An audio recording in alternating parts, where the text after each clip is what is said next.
स्वागत है दोस्तों पेपर एनालिसिस पॉइंट के ऊपर। और हम कर रहे थे आपकी द्वितीय श्रेणी परीक्षा की प्रथम प्रश्न पत्र यानी जीके के पेपरों का एनालिसिस।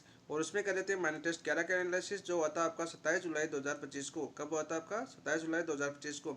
माइनर टेस्ट 11 की बात करें तो अपनी एक क्लास कंप्लीट हो चुकी है, यानी हमने 1 से 50 क्वेश्चन कंप्लीट कर चुके हैं, यानी एक क्लास अपनी कंप्लीट हो चुकी है, जिसकी पीडीएफ को प्लेलिस्ट के अंदर मिल जाएगी। जिन दोस्तों ने नहीं देखी है वो वहाँ पर जाके देख सकते हैं। 150 क्वेश्चनों की बात करें तो हमने क्या किया था इसमें कि हमने किए थे भारत के भूगोल के क्वेश्चन। किसी क्वेश्चन किए थे हमने? भारत के भूगोल के क्वेश्चन किए थे। आप सभी को अच्छे से समझ में आया होगा और बहुत ही शानदार तरीके से टॉपिक भी आपका कवर हुआ होगा। ठीक है, भारत के भूगोल की बात करें तो किस किस के क्वेश्चन देखे थे हमने? भौतिक विशेषताओं के क्वेश्चन देखे थे। बहुत ही शानदार क्वेश्चन थे भौतिक विशेषताओं के, जो डायरेक्ट एग्जाम में छपने वाले लायक जैसे क्वेश्चन थे। विशेषताएं देखी थी। अफवाह तंत्र के क्वेश्चन देखे थे हमने। अफवाह तंत्र के क्वेश्चन देखे थे हमने। मानसून तंत्र के क्वेश्चन देखे थे हमने। मानसून तंत्र के क्वेश्चन देखे थे। और हमने लास्ट क्वेश्चन देखे थे वो थे आपके ऊर्जा संसाधन के। किसके थे आपके? ऊर्जा संसाधन के क्वेश्चन थे। इससे पहले हमने कुछ क्वेश्चन हमने वनस्पति देखे थे। किसके देखे थे हमने? वनस्पति के देखे थे, जो आपके लास्ट टॉपिक में हम कर रहे थे, यानी कि जैसे 41वें क्वेश्चन से हमने स्टार्ट किया हो तो वो क्वेश्चन थे आपके वनस्पति और ऊर्जा संसाधन के। ये टॉपिक हमने कल के टेस्ट में कवर किए, यानी बहुत ही शानदार क्वेश्चन थे, अच्छे लेवल के क्वेश्चन थे।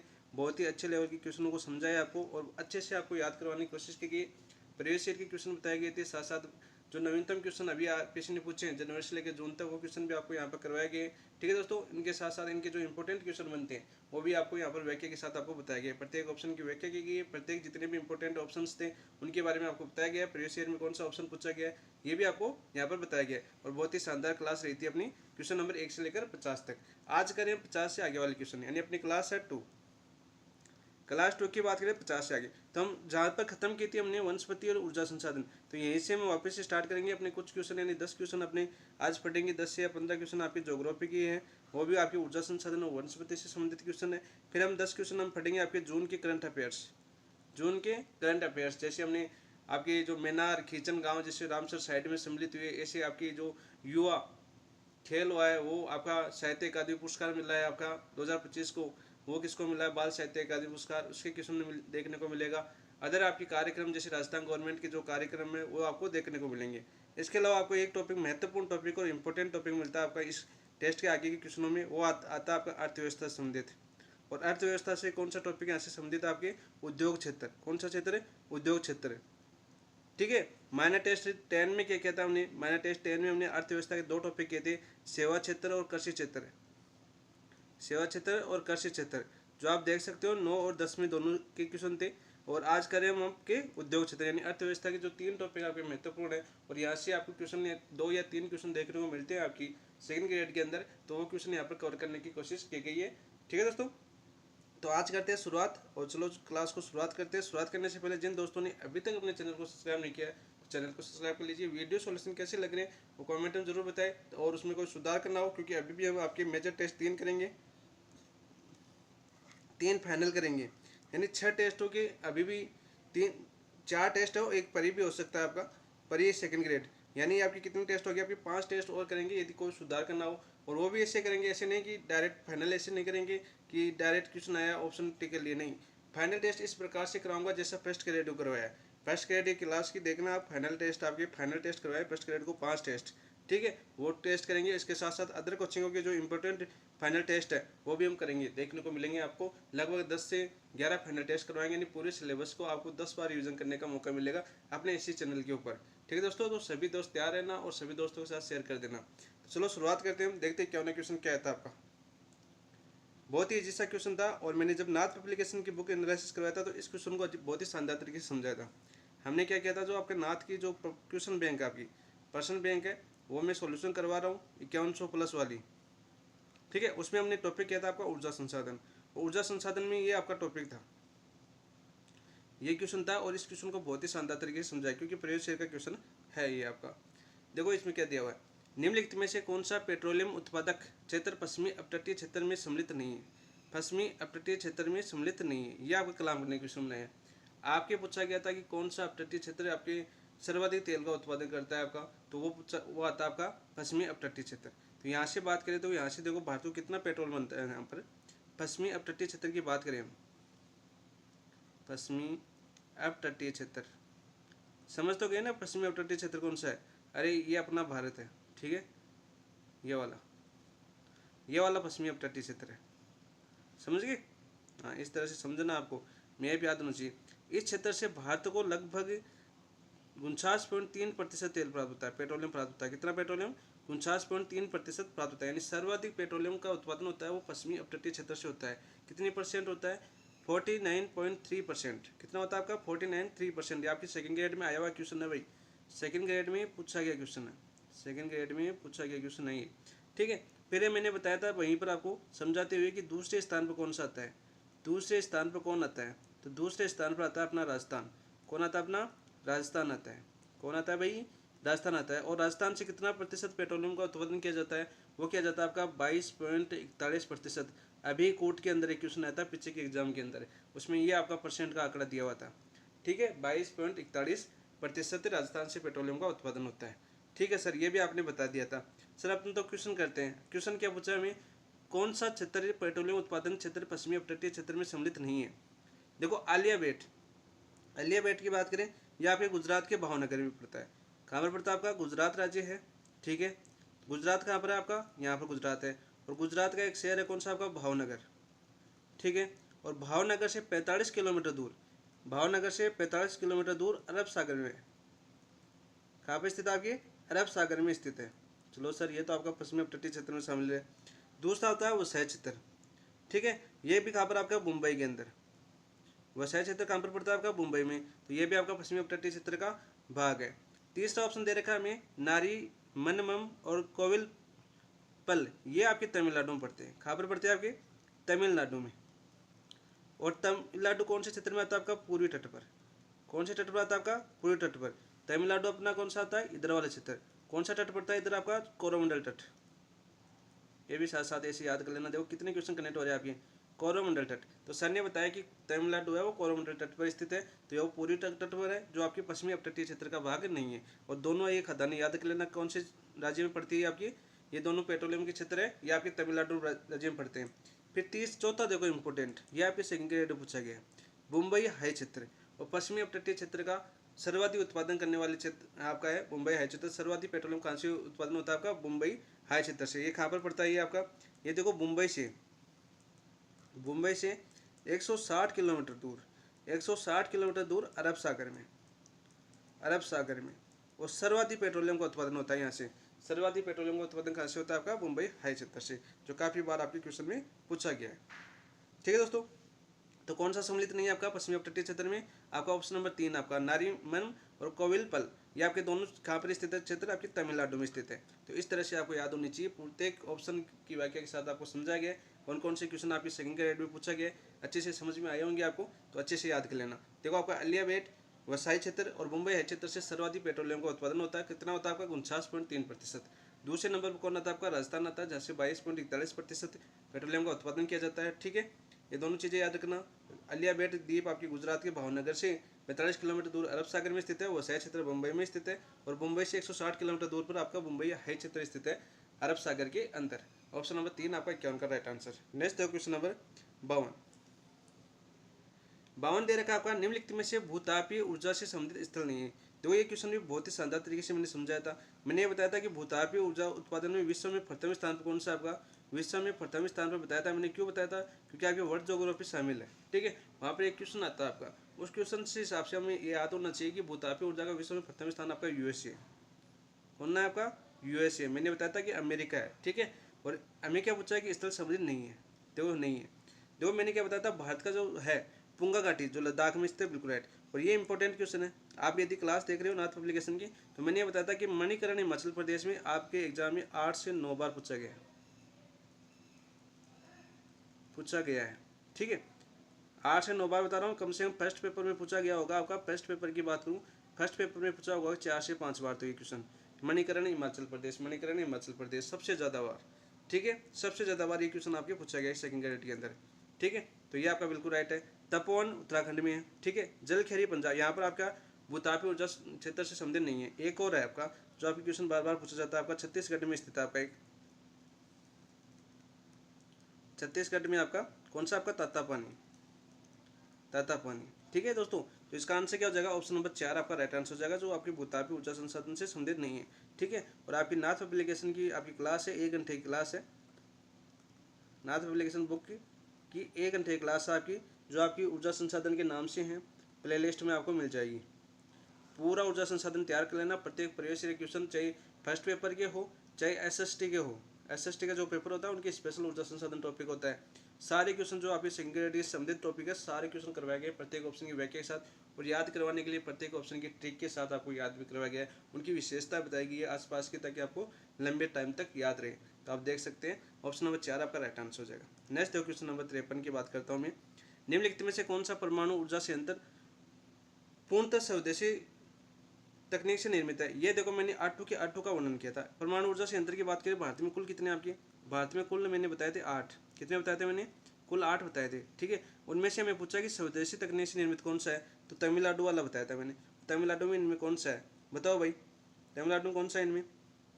तो सर आपने कल कम बताया था जो आपके तमिलनाडु में। कहाँ पे स्थित है आपके? तमिलनाडु में। ये तो अपना तमिलनाडु में स्थित है जो पूर्णतः स्वदेश से निर्मित है, ठीक है। फिर मैंने बताया देखो आपका, देखो यहाँ पर लिख देता हूँ दोबारा। कुडानकुलम कहाँ पर आपका, कुडानकुलम कहाँ पर भाई? ये भी आपके तमिलनाडु में स्थित है, ठीक है। तमिलनाडु में कितने परमाणु ऊर्जा संयंत्र है? 2। और ठीक है, ये कुडानकुलम किसकी सहायता से निर्मित है? आपकी सहायता की बात करें तो सहायता से बात करें तो ये रूस की सहायता से निर्मित है। जैतपुर, जैतपुर वाला भी प्रस्तावित है। जैतपुर वाला महाराष्ट्र के अंदर, कहाँ पर? महाराष्ट्र के अंदर। और ये क्या आपका प्रस्तावित है? चलो प्रस्तावित है सर, ये पूछा गया अभी। प्रस्तावित कौन सा है आपका? जैतपुर महाराष्ट्र में है। और किसकी सहायता से बना रहा है? इसमें सहायता कौन सा देश कर रहा है आपको? फ्रांस की सहायता से। यानी पूर्णतः स्वदेशी नहीं है, इसमें फ्रांस का सहयोग होगा, इसमें आपका रूस का सहयोग है। रावतभाटा भारत का दूसरा परमाणु ऊर्जा संयंत्र, भारत का दूसरा। कहाँ पर स्थित है आपके? अपने राजस्थान में।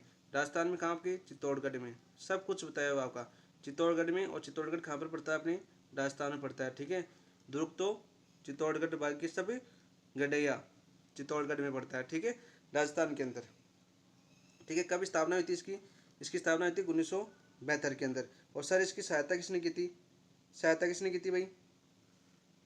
अरे मिनी भारत कौन है? मिनी भारत के नाम से कौन सा देश जाना जाता है? आपका कनाडा, ठीक है। किसकी सहायता से की थी? आपकी कनाडा की सहायता से इसने इसकी स्थापना की गई है। बाकी भी देख लो, 8 है टोटल। टोटल कितने? 8 है। कितने हो गए अब? 4 तो यहाँ पर दी गई, 4 कौन से बच के वो भी देख लो। यहाँ पर सर पहला बच गया आपका, जो सबसे ज़्यादा ऊर्जा उत्पादन करता है परमाणु ऊर्जा संयंत्र में। सबसे ज़्यादा ऊर्जा कहाँ से उत्पन्न की जाती है? आपकी तारागढ़ से, सॉरी तारापुरा से। कहाँ से? आपके तारापुरा से। और तारापुरा कहाँ पर पड़ता है? आपका महाराष्ट्र में पड़ता है सर। और भारत का पहला परमाणु ऊर्जा संयंत्र कौन सा? आपका तारापुरा महाराष्ट्र है। किस कब स्थापना हुई थी इसकी? 1969 के अंदर। कब हुई थी इसकी? 1969 के अंदर। याद करो कब हुई थी इसकी स्थापना? 1969 में। और रावतभाटा कब हुई थी? 1972 के अंदर, ठीक है। इसकी सहायता किसने की थी? इसकी सहायता किसने की थी तारापुर महाराष्ट्र वाले की? तो अपने यूएस यानी अमेरिका, यानी अमेरिका के सहयोग से ये निर्मित है, ठीक है। पूर्णतः स्वदेशी नहीं है, अमेरिका का इसमें योगदान है। फिर कौन सा बच गया भाई? तारापुर के अलावा सोचो कौन सा बच गया? 5 हो गए ना। इसके अलावा बच गया आपका नरोरा। नरोरा कहाँ पर? आपका यूपी के अंदर। नरोरा कहाँ पर? आपका यूपी के अंदर। इसके बाद कौन सा बच गया आपका? सर एक और बच गया आपका, काकरापार। काकरापार बच गया, काकरापार। सर काकरापार कहाँ पर? आपकी गुजरात के अंदर। कहाँ पर? आपकी गुजरात के अंदर। काकरापार गुजरात के अंदर पड़ता है। एक केगा बच गया होगा। कौन पड़ गया आपका? केगा। केगा कहाँ पर? आपकी कर्नाटक के अंदर। ये हो गया आपकी, ठीक है। 4, 5, 6, 7 और 8, ठीक है। ये आपके 8 परमाणु ऊर्जा संयंत्र है भारत के अंदर। और ये 8 के आउट तो आपको एक ही क्वेश्चन के साथ आपको देखने को मिल रहे हैं, तो आपके लिए कितना बेनिफिट मिल सकता है। कहीं से भी इससे यहाँ से क्वेश्चन आता है तो यहाँ से बाहर नहीं पूछेगा, ठीक है। आज तक आपके सेकंड ग्रेड में यहाँ से बाहर नहीं पूछा है। कोर्ट भी बनाएगा तो इनकी डेट दे देगा, ठीक है। अब तारापुरा दे दिया। अब वर्तमान में अब बात करो तो आप इनकी ऊर्जा क्षमता के बारे में कोट आ सकता है, कौन से में कितने ऊर्जा क्षमता के आप लगे हुए हैं। जैसे 700 मेगावाट के आपके रावतभाटा में अभी शुरू की गई 5वीं इकाई है, 6वीं इकाई है। इस प्रकार के क्वेश्चन आ सकते हैं जो करंट से संबंधित क्वेश्चन होंगे, तो वो आपके वहाँ पर साथ साथ आपको कवर करने हैं, ठीक है। ये आपकी इनकी प्रारंभिक परिचय था इनका। इनके अलावा अभी आपका आरपीएससी का पैटर्न पूछे तो इनकी जो ऊर्जा जो आपको मेगावाट के जो संयंत्र लगे हुए हैं उनके बारे में पूछ सकता है। कितनी इकाइयाँ यहाँ पर कार्य कर रही है? जैसे 7 कर रही है, 8 कर रही है, 9 कर रही है, 4 कर रही है, 5 कर रही है। तो ये सभी आपकी करंट से की बुकलेट से पढ़ लेना या कलाम की बुकलेट से पढ़ लेना, ठीक है। सभी की याद कर लेना, यहाँ पर थोड़ी थोड़ी नज़र में होनी चाहिए। 54 देखो, निम्नलिखित में से देश में शीर्षस्थ पवन ऊर्जा उत्पादित करने वाले राज्यों का उपयुक्त क्रम है। देखो पवन ऊर्जा के बारे में मैंने बताया था, दो चीज़ें बताई थी आपकी। पवन ऊर्जा के बारे में दो चीज़ें बताई थी, कौन कौन सी बताई थी सर आपने? पवन ऊर्जा के बारे में बताई थी कि आपका पवन ऊर्जा में विश्व में भारत का स्थान कौन सा है। सबसे पहले मैंने यही से शुरुआत की थी कि विश्व में भारत का स्थान, तो पवन ऊर्जा में विश्व में भारत का स्थान कौन सा बताया था? जिन्होंने नाथ पब्लिकेशन वाली क्लास देखी है बताओ भाई। तो सर आपने बताया थी आपके चौथा बताया था, कितना बताया था आपने? चौथा बताया था। याद हुआ कि नहीं हुआ? याद आ गया क्या जिन्होंने देखी हो? तो फिर आप मैंने ये बताया था कि पवन ऊर्जा का एक क्वेश्चन बनता है आपका अधिष्ठापित क्षमता पूछता है। आरपीसी क्या पूछता है आपका? अधिष्ठापित क्षमता पूछता है। सर आपने ये भी बताया था, ये भी बताया था कौन सी एग्जाम पूछा गया अभी एग्रीकल्चर ऑफिसर में। ठीक है, 48,163 मेगावाट। और कितने प्रतिशत है? कुल ऊर्जा का कितना प्रतिशत है ये? कुल ऊर्जा का आपका 10.4%। 10.4%। ठीक है भाई, मैंने राज्य बताए थे, राज्य बताए थे मैंने कि कौन से राज्य में सर्वाधिक पवन ऊर्जा उत्पादन होती है। तो पहला राज्य बताया था मैंने गुजरात, सबसे ज़्यादा पवन ऊर्जा उत्पादन कहाँ से होता है? गुजरात से। दूसरा बताया था मैंने कौन सा? तमिलनाडु। कौन सा बताया था मैंने? तमिलनाडु बताया था। तीसरा कौन सा बताया था मैंने? कर्नाटक पूछा था, बताया था आपको। कर्नाटक क्यों बताया? तीन क्यों बताया था? क्योंकि क्रम पूछता है। आरपीसी क्या पूछता है आपका? क्रम पूछता है। तो तीनों याद होनी चाहिए। फिर मैंने एक नोट लगाया था आपको, नोट लगाया था वहाँ पर। नोट क्यों लगाया था? मैंने बताया था कि अपना राजस्थान, अपना राजस्थान कौन से स्थान पर है? सर 5वें स्थान पर बताया था आपने। कौन से स्थान पर बताया था आपने? 5वें स्थान पर। ठीक है, याद हुआ कि नहीं हुआ कि राजस्थान कौन से स्थान पर है? 5वें स्थान पर। सबसे ज़्यादा पवन ऊर्जा उत्पादन क्षमता कौन से राज्य की है? गुजरात की। दूसरे नंबर पर किसकी है? तमिलनाडु की। तीसरे नंबर पर कर्नाटक की। कुल अधिष्ठापित क्षमता कितनी है पवन ऊर्जा की? Sir 48,163 megawatt. कुल ऊर्जा की कितना प्रतिशत हिस्सा रखता है पवन ऊर्जा? 10.4%। कितना रखता है? 10.4%। विश्व में स्थान कौन सा है पवन ऊर्जा में? चौथा स्थान है। तो यहाँ पर देखो आप ऑप्शन, ऑप्शन कौन सा हो जाएगा? उपयुक्त समुच्चय। देखो राजस्थान आ रहा है, राजस्थान तो 5वें नंबर पर आता है। गुजरात पहले पर आता है? नहीं, गुजरात और तमिलनाडु। देखो गुजरात और तमिलनाडु दो option, right answer option number 2। एक भी क्वेश्चन नहीं है जो आपके विश्लेषण से बाहर आया हो, सभी वहीं से आया हुआ क्वेश्चन है। ठीक है, फिर मैंने तीन लाइनें बताई थी नीचे जो आपके लिए इंपॉर्टेंट लाइन थी। तीन लाइन इंपॉर्टेंट थी। मैंने बताया था कि पवन ऊर्जा संभावना में, पवन ऊर्जा संभाव्यता में, संभाव्यता में मैंने क्या बताया था? यदि आपको 120 मीटर ऊंचाई वाले क्षेत्र में पूछे, 120 मीटर ऊंचाई में पूछे, तो कौन सा राज्य आएगा प्रथम? फर्स्ट गुजरात। कौन सा आएगा आपका? गुजरात। और मैंने सेकंड लाइन लिखी थी यहीं पर, यदि आपको ये पूछे कि 150 मीटर ऊंचाई वाले क्षेत्र में कौन सा पवन ऊर्जा संभावना में सबसे फर्स्ट स्थान पर कौन सा राज्य है? तो मैंने बताया था अपना राजस्थान। कौन? अपना राजस्थान। कितने मीटर में? 150 मीटर में। ये लाइन आपको आरपीसी में देखने को मिलेगी, इंपॉर्टेंट है। कौन सी? ये वाली। फिर मैंने एक और बताया था, एक लाइन और बताई थी। एक लाइन क्या बताई थी मैंने? एक लाइन बताई थी कि भारत की पवन ऊर्जा फॉर्म, भारत की पवन ऊर्जा फार्म की विशालतम पेटी, विशालतम पेटी कौन से राज्य में फैली हुई है? तो सर आपने बताई थी तमिलनाडु में। किस में फैली हुई है आपकी? तमिलनाडु में। और कहाँ से आपकी, कहाँ से खाते फैली हुई है विशालतम जो जो पेटी है आपकी? वो मैंने बताई थी नागरकोइल, नागरकोइल से मदुरै के बीच। ये क्वेश्चन आपके पवन ऊर्जा से संबंधित महत्वपूर्ण क्वेश्चन बनते हैं जो बार बार अभी आरपीसी नवीनतम आंकड़ों के तहत पूछे गए हैं। अभी नवीनतम एग्जामों में ये क्वेश्चन पूछा जा चुका है आपका।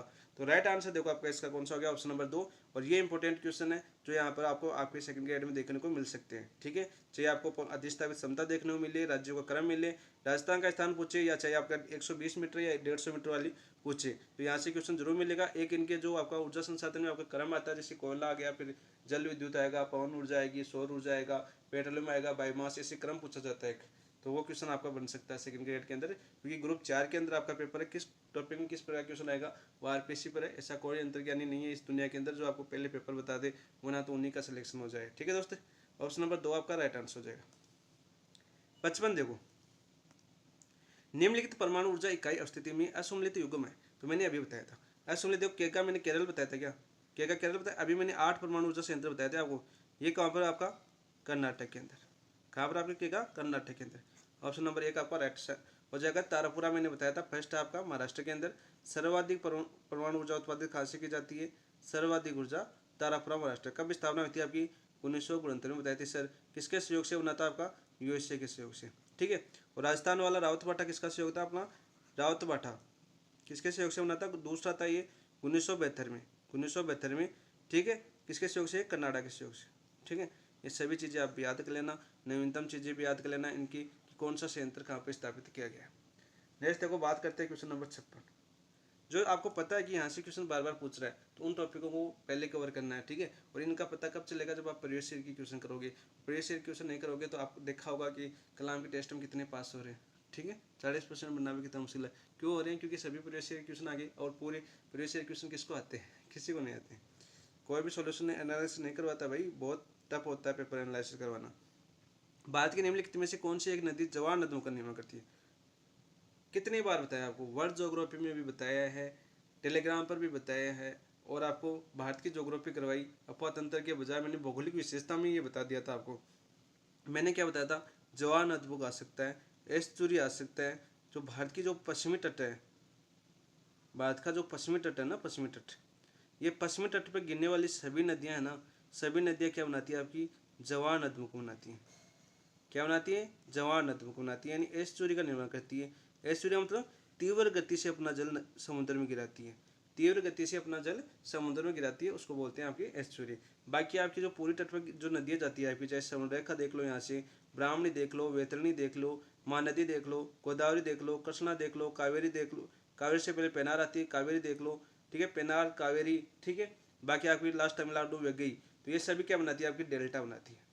चाहे ऊपर गंगा देख लो, इधर से ब्रह्मपुत्र देख लो, ये सभी क्या बनाती है? आपकी डेल्टा बनाती है। ठीक है दोस्त, सभी याद होना चाहिए आपको।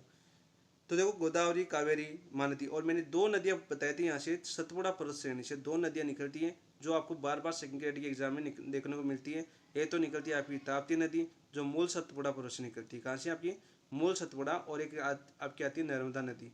कौन सी? नर्मदा नदी, जो निकलती है आपकी मैकाल श्रेणी, और मैकाल श्रेणी से कहाँ से? आपके मैंने बताई थी अमरकंटक की पहाड़ी से। कहाँ से निकलती है? आपकी अमरकंटक की पहाड़ी से। दोनों नदियाँ आपका एस्चुरी का निर्माण करती है। और नर्मदा की सहायक पूछे तो पूर्णा है, और आपकी ताप्ती की सहायक पूछे तो कौन सी? आपकी तवा है। तो दोनों नदियां बार बार आपको पूछी जाती है जवार नदियों के बारे में। तो राइट आंसर क्या हो जाएगा आपका? तापी। ऑप्शन नंबर 3 आपका राइट आंसर हो जाएगा। वही मैंने बताया था कि गोदावरी कहाँ से निकलती है? आपकी त्र्यंबकम महाराष्ट्र से। त्र्यंबकम महाराष्ट्र से निकलती है। महानदी कहाँ से निकलती है? आपकी सियावा छत्तीसगढ़ से। कहाँ से निकलती है? आपकी सियावा छत्तीसगढ़ से आपकी निकलती है। कावेरी की बात करें, कावेरी कहाँ से निकलती है? आपकी ब्रह्मगिरी। ब्रह्मगिरी, और ब्रह्मगिरी कहाँ पर पड़ता है? आपका कर्नाटक के अंदर। कहाँ पर पड़ता है? आपका कर्नाटक के अंदर। तो बच्चा क्या आपका आंसर? Option number 4। और तापी कहाँ से निकलती है? आपकी मूल सतपुड़ा पर्वत, मूल सतपुड़ा पर्वत एमपी से। ठीक है, सहायक नदी की बात करें तो सहायक नदी कौन सी? आपकी तवा। और गुजरात के अंदर इस पर, गुजरात में क्या चल रही है? इसकी परियोजना चल रही है इसको, इस नदी के ऊपर। कौन सी? एक तो काकरापार परियोजना। तो ये सभी आपको याद होनी चाहिए भाई, और सभी करवाई गई है मैंने, अच्छे से आपको करवा दिया गया नाथ पब्लिकेशन के बुक के अनुसार, कि टॉपिक वाइज पढ़ना थोड़ा आसान हो जाता है, सभी चीज़ जो समझना, और पेपर करते हैं तो काफ़ी बड़ी क्लास हो जाती है फिर, है ना। नेक्स्ट देखो बात करते हैं question number 57। Option number 3 right answer हो गया इसका। ये देखो सबसे बड़ा नदी द्वीप कौन सा है? माजुरी है, लक्षद्वीप है, मूर है, मिनिकॉय है। तो यहाँ पर देखो मिनिकॉय से लक्षद्वीप को कौन सा चैनल पृथक करता है? सर 8 डिग्री करता है, 9 डिग्री, 9 डिग्री चैनल। कल एक क्वेश्चन आया था आपका, लक्षद्वीप को मिनिकॉय से कौन सा चैनल पृथक करता है? आपका 9 डिग्री। और फिर मैंने बताया था आपका मिनिकॉय को आपका मालदीव से कौन सा चैनल पृथक करता है? मालदीव। तो वो करता है आपका 8 डिग्री चैनल। कौन सा करता है? आपका 8 डिग्री चैनल। कल मैप बना के आराम से बताया था दोनों, इधर से कोको चैनल बताया था, इधर से आपका दक्कन पास बताया था, आपका ग्रेट चैनल बताया था। ठीक है, इधर 8 डिग्री बताया था, इधर 9 डिग्री, पूरा अच्छे से आपको समझाया था क्वेश्चन। तो यहाँ पर देखो हमें पूछा है कि सबसे बड़ा नदी द्वीप मूर नहीं है आपका, माजुली द्वीप। और कहाँ पर पड़ता है? आपका असम के अंदर पड़ता है, असम के अंदर पड़ता है माजुली द्वीप। और ब्रह्मपुत्र नदी की आती है इधर। कौन सी? आपकी ब्रह्मपुत्र नदी, नदी। और आपको देखिए तो विश्व का सबसे बड़ा नदी द्वीप है, विश्व का सबसे बड़ा नदी द्वीप कौन सा? आपका माजुली द्वीप, विश्व का सबसे बड़ा नदी द्वीप कौन सा भाई? माजुली द्वीप है। ठीक है, और इसे 2016 के अंदर किसमें शामिल किया गया? 2016 के अंदर इसको Guinness book of awards record में शामिल किया गया, Guinness book of world record में शामिल किया गया, वर्ल्ड रिकॉर्ड में शामिल किया गया। कब? 2016 में। और माजुली को 2016 में एक स्वतंत्र जिला बनाया गया। क्या बनाया गया? आपका स्वतंत्र जिला। एकमात्र ऐसा द्वीप है जो एक स्वतंत्र रूप से जिला है। कौन सा? आपका माजुली। ठीक है, कौन सा? आपका असम के अंदर स्थित है। राइट आंसर क्या हो जाएगा आपका? Option number 1। नेक्स्ट देखो बात करते हैं क्वेश्चन नंबर 58 की। दक्कन ट्रेन किसके कारण बना है? तो कल ही बताया था दक्कन ट्रेन किसके कारण बना है? ज्वालामुखी दरारी उद्भेदन से। किसे बना आपका? ज्वालामुखी दरारी उद्भेदन से। ऑप्शन नंबर एक आपका राइट आंसर हो जाएगा। और कितना बताया था मैंने? लगभग 5 लाख वर्ग किलोमीटर पुराना बताया था। कितना? लगभग 5 लाख वर्ग किलोमीटर क्षेत्र में फैला हुआ है, क्षेत्र में फैला हुआ है। और दक्कन की बात करें मुख्य रूप से राज्य पूछा जाता है इसका, मुख्य रूप से राज्य पूछे तो कौन सा आता है आपका? महाराष्ट्र। कौन आता है आपका? महाराष्ट्र आता है। ठीक है, महाराष्ट्र आता है मुख्य रूप से नाम इसका। और फिर ये फैला हुआ काफ़ी क्षेत्रों में।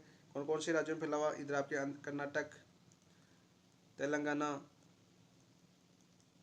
उड़ीसा, ऐसे सभी लगभग राज्यों में ये फैला हुआ है। इधर नीचे दक्षिण के में 5 लाख वर्ग किलोमीटर क्षेत्र में फैला हुआ आपका दक्कन ट्रेप। और किससे निर्मित है? आपका ज्वालामुखी के दरारी उद्भेदन से निर्मित है। ऑप्शन नंबर एक आपका राइट आंसर हो जाएगा। नेक्स्ट देखो बात करते हैं क्वेश्चन नंबर 59।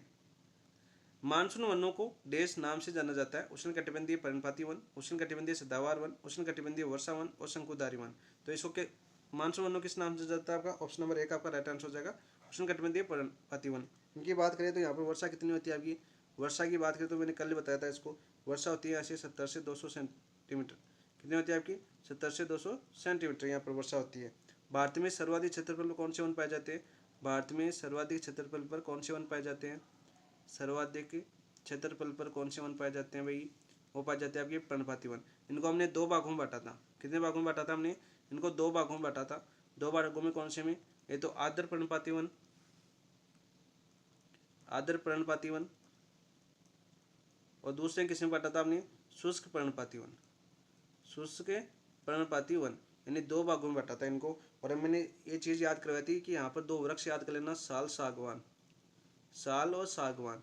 और यहाँ पर मैंने उस शुष्क पर्णपाती वन में बताया था मैंने कौन से 2 वृक्ष? आपका महुआ और तेंदू याद कर लेना, महुआ और तेंदू याद कर लेना, 2 वृक्ष। उष्ण कटिबंधीय सदाबहार आपके पश्चिमी घाट पर पाए जाते हैं। फिर कहाँ पर पाए जाते हैं? आपके पश्चिमी घाट।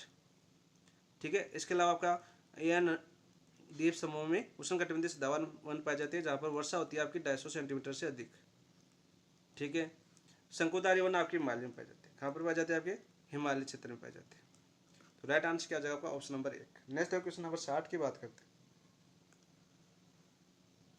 देखो निम्नलिखित दरों में के युग में कौन सा सिक्किम में अवस्थित है? यानी सिक्किम राज्य में कौन सी दरें स्थित है, यह हमें पूछा है। तो नाथुला दरा, नाथुला सिक्किम में है आपका। नाथुला कहाँ पर? आपके सिक्किम के अंदर है। और नीतिला दरा आपका कहाँ पर? आपका उत्तराखंड में है। तो नीतिला कहाँ पर? आपका उत्तराखंड के अंदर स्थित है।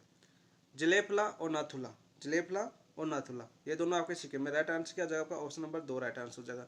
इसका क्रम भी पूछा जाता है, जैसे आपकी इधर से आपकी जो आपके माने है और माने माले के हिमालय है और माने माले के जो दरें हैं इनका क्रम पूछा जाता है। क्रम आपका पश्चिम से पूर्व की ओर पूछा जाता है या पूर्व से पश्चिम की ओर। तो यहाँ पर देखो इस प्रकार से आते हैं आपके, इधर आपके उत्तराखंड वाले आते हैं, फिर आपका ये आपका सिक्किम आता है। तो पहले कौन सा आता है आपका? पहले आता है आपका नाथुला, और फिर कौन सा आता है आपका? जलेफला। दोनों याद कर लेना। और याद करिए आपके नाथुला दरे की, या आपके सिक्किम की राजधानी, सिक्किम की राजधानी सब बताई हुई आपको। सिक्किम की राजधानी आपकी जो गंगटोक है, गंगटोक को तिब्बत के कौन से शहर से जोड़ता है? आपको तिब्बत के ल्हासा से जोड़ता है। कहाँ से? ल्हासा से। और चीन से जो व्यापार होता है इसी तरह से होता है। चीन से जो भारत का व्यापार होता है कौन से दरे से होता है? आपका नाथुला दरे से होता है। लिपुलेखला दरा कहाँ पर? आपका लिपुलेखला आपका उत्तराखंड में स्थित है। कहाँ पर? उत्तराखंड में। थांगला भी कहाँ पर? आपका उत्तराखंड में। नाथुला देख लिया हमने। ठीक है, बारह लाचा की बात करें तो कहाँ पर? आपका हिमाचल प्रदेश में, हिमाचल प्रदेश में। और सभी के सभी दरें जो ऑप्शन में दे रखे हैं माने माले के दरें। किसके दरें? आपके माने माले के दरें। तो राइट आंसर क्या हो जाएगा आपका? ऑप्शन नंबर 2 राइट आंसर हो जाएगा। ठीक है, जलेफला और नाथुला। नेक्स्ट बात करते हैं क्वेश्चन नंबर 61। यहाँ पर देखो हिमालय की अनुदैर्ध्य दरें भ्रंश रेखाओं को दक्षिण से उत्तर की तक व्यवस्थित कीजिए। दक्षिण से उत्तर की ओर व्यवस्थित करना है। तो नीचे नीचे कौन सा आता है? देखो मैं बता देता हूँ। यहाँ पर आपको गंगा का मैदान से हमेशा याद करना चाहिए आपको, गंगा का मैदान को और शिवालिक हिमालय को, शिवालिक हिमालय को। शिवालिक हिमालय जो नवीनतम हिमालय आपका कौन सा? आपका नवीनतम हिमालय, वर्तमान में नवीनतम हिमालय कौन सा? आपका शिवालिक हिमालय। इनको अलग कौन करता है? आपका HFF करता है, यानी हिमालय अग्रभागीय भ्रंश करता है। ठीक है, दक्षिण दक्षिण में ये हो गया आपका। फिर आपके शिवालिक हिमालय और लघु हिमालय कौन करता है? आपका लघु हिमालय आ जाए आपकी। तो शिवालिक और लघु हिमालय कौन करता है भाई, कौन करता है आपका, बताओ। एमबीटी करता है या एमसीटी? तो मैंने बताया था आपका कौन करता है, आपका एमबीटी करता है। कौन करता है, अलग एमबीटी करता है, मेन बाउंड्री थ्रस्ट करता है। मेन बाउंड्री थ्रस्ट किसको करता है, आपके लघु हिमालय को शिवालिक हिमालय से अलग करता है। फिर मैंने आपको यहाँ पर पूछा था आपका मध्य हिमालय और लघु हिमालय के बीच कौन अलग करता है। भाई लघु हिमालय और मध्य हिमालय को अलग कौन करता है, तो सर आपने बताया था, क्या बताया था मैंने बताया था आपका MCT, main centre thrust, main centre thrust, ये बताया था मैंने। एमबीटी आपको पता है, और राजस्थान में भी पाया जाता है आपका मेन बाउंड्री थ्रस्ट। एमसीटी अलग करता है मध्य हिमालय को लघु हिमालय से। फिर मैंने ये चीज़ और बताई थी कि मध्य हिमालय और आपके, अच्छा सॉरी, आपका ये दोनों एक ही नाम आ गया, दोनों उपनाम लिख दिए मैंने यहाँ पर कि एमसीटी लघु हिमालय और आपका मध्य हिमालय, तो एक ही बात होगी, ठीक है। मान हिमालय लिखना था मेरे को ऊपर, कौन सा आपका, मान हिमालय, ठीक है। यहाँ पर लिखना मान हिमालय, मैंने क्या बताया था आपको, मान हिमालय बताया था, सॉरी। यहाँ पर देखो मध्य हिमालय और लघु हिमालय दोनों को अलग कौन करता है, आपका एमसीटी करता है। एमसीटी दोनों को अलग करता है, ठीक है। और आपके लघु हिमालय का उपनाम आपका मध्य हिमालय बोला जाता है, ठीक है। और फिर आपको इधर मैंने बताया था ट्रांस हिमालय, कौन सा आपका, ट्रांस हिमालय। और ट्रांस हिमालय कौन अलग करता है, आपका ITCZ, कौन करता है, आपका ITSZ, Sachar zone, Sachar zone. एक बार मैंने टेलीग्राम के ऊपर भी पूछा था, काफ़ी दोस्तों को गलत हुआ था, किसी को नहीं पता ये चीज़ें। तो यहाँ पर देखो ये मैंने उपनाम लिख दिया, इसको थोड़ा सा ध्यान रखना। वापस देख लीजिए, गंगा के मैदान को शिवालिक हिमालय से अलग करता है आपका HFF, ठीक है। और आपके मध्य हिमालय या लघु हिमालय को शिवालिक हिमालय से अलग कौन करता है, आपका MBT करता है। और महान हिमालय को मध्य हिमालय से अलग या लघु हिमालय से अलग कौन करता है, आपका MCT करता है। यहाँ पर MCT आ जाएगा। और फिर आपके ट्रांस हिमालय को महान हिमालय से अलग कौन करता है, आपका ITSZ करता है। तो हमें क्या पूछा, देखो दक्षिण से उत्तर, तो पहले कौन आएगा, HS आएगा, फिर MBT आएगा, फिर MCT आएगा, फिर ITCZ आएगा। तो देखो पहले 1 नंबर पर ये आएगा, 2 नंबर पर ये आएगा, 3 नंबर पर ये आएगा, 4 नंबर पर ये आएगा।